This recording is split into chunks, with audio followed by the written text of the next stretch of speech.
Welcome to 5-a-side's 9-a-side formation guide. The best 9-a-side tactics can be the difference between your team playing to their potential and hopelessly floundering. The difference between winning or losing, even just the difference between the team having fun or becoming hopelessly disillusioned. 9-a-side is played widely by kids as they progress through to full 11-a-side soccer. By the time they're beginning to play 9-a-side, they tend to be developing a reasonable tactical understanding of their own. So it's important you provide them with clear ideas and options for them to explore. As with all forms of football, having good individual players is only part of the formula for success. The other key ingredient is having a clear idea about the way you're playing, a framework to get the absolute most out of the team as a whole. Let's look at how you can do that within the 9-a-side game. Before we go any further, there are two key principles you need to understand. There's not just one single 9-a-side strategy that guarantees winning every time. It's a lot more complicated than that, and there are a number of different ways you could play. But the best teams will employ tactics that take into account two key principles. Number one, balance. Things work best when there's a natural balance to the team. If your 8 outfield players think they're all attackers, then you're going to have major problems defending. Equally, if the same 8 players think they're all defenders, then it's going to be pretty boring watching that team try and attack. So you need to achieve enough balance between attack and defence, as well as the left side and the right side of your chosen formation. The second principle is playing to your strengths. I wish I could give you one single formation that will work every time, but sadly that doesn't exist because each team is made up of different individual players, and you need to find a way that showcases their individual talents. Maybe your side has a couple of players who have a lot of pace. You might consider a formation that utilises them as wingers. Maybe you've got 2 excellent strikers, and your challenge might be to find a formation that fits both of them in. There's no right or wrong answers when it comes to formations, and in a lot of cases it will be worth trying a couple of different options before landing on the 1 or 2 that work best for you. Just remember, whether you're coaching a group of adults or children, it does take time to bed these ideas in. So don't necessarily expect instant success. But let's look at some of the most popular 9-a-side formations with the help of some coaches on Twitter. First of all, there's a 3-2-3. And the chances are, if you ask any group of coaches which formation they like, this one will at some point come up.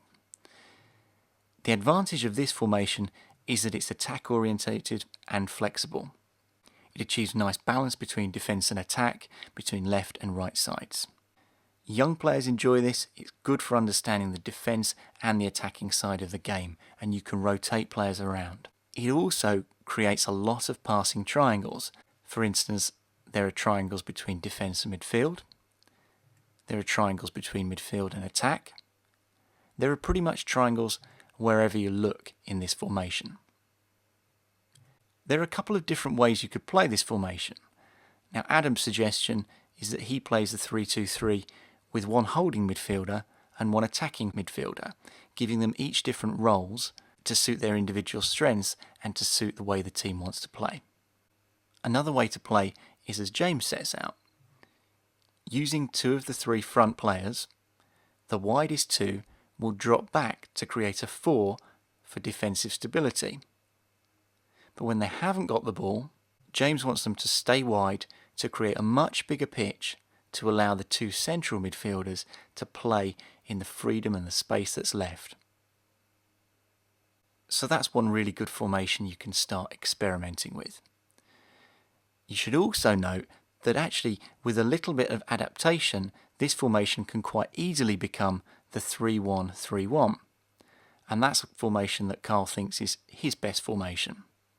Quite simply, you drop one of the central midfielders back and push the other one slightly forward into a midfield unit of 3 sitting in front of that defensive midfielder.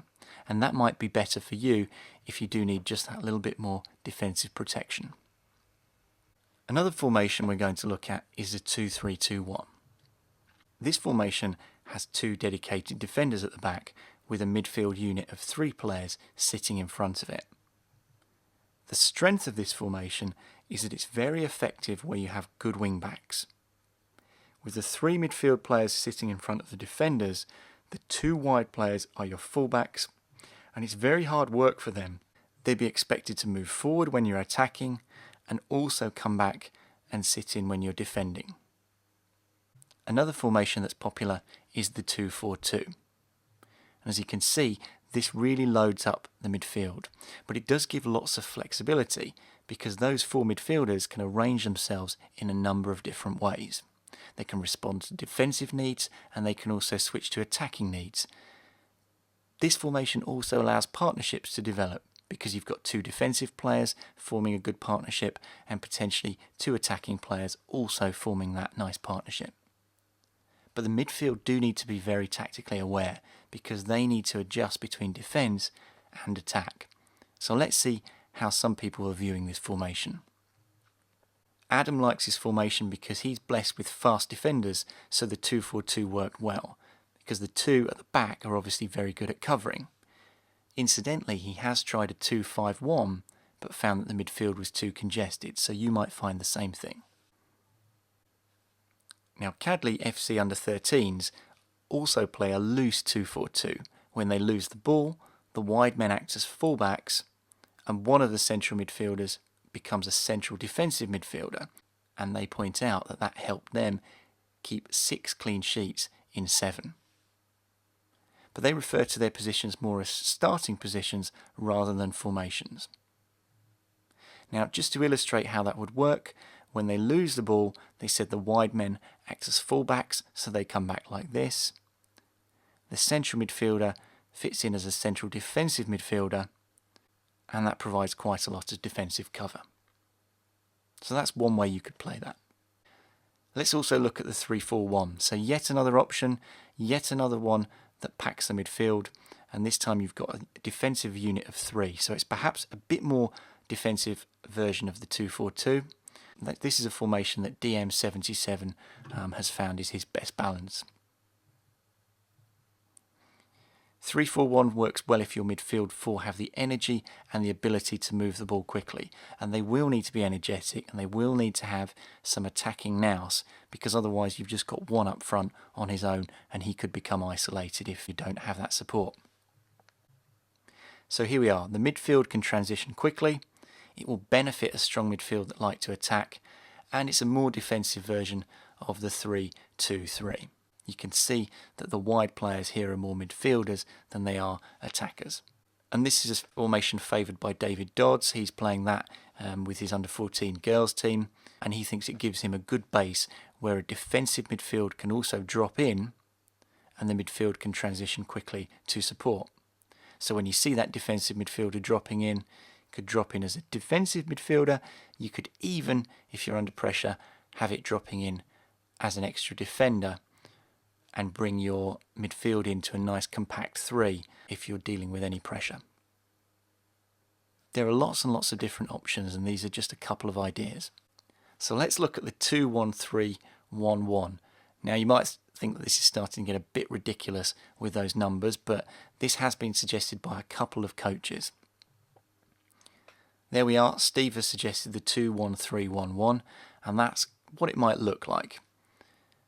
It's probably one of the rarer formations, but Steve thinks it works well because it allows those wingers to get back and support in defence, and he also makes sure that his attacking midfielder, that's the guy playing behind the striker, has a free role. So the wingers are getting back when you're defending, and the attacking midfielder can go where they want. They can drop into pockets of space to go and find the ball, and they can get forward, get wide, wherever. They're searching for the space, and that allows an intelligent attacking midfielder to exploit the bits of space that the opponents are finding hardest to defend against. There are a couple of other formations that we haven't covered. A couple of popular ones range from things like the 3-3-2, which is quite similar to the 11-a-side 4-4-2. Isaac likes that because the 3-3-2 for him allows a defender to step into midfield or attack the wings as long as there's that communication there. So lots of rotation lots of movement between positions, and it's quite a balanced, quite a stable formation that I have seen a lot of coaches employ. Another formation that needs a mention is the 4-3-1. Again, this tends to be quite favoured by coaches because it seems to allow that sort of 4 in defence to develop with a view to stepping up to the 11-a-side game. And that's something you might want to consider when you're developing a formation at 9-a-side, looking on to think, well, how will that progress on into the 11-a-side game? That's a point well made by Joe.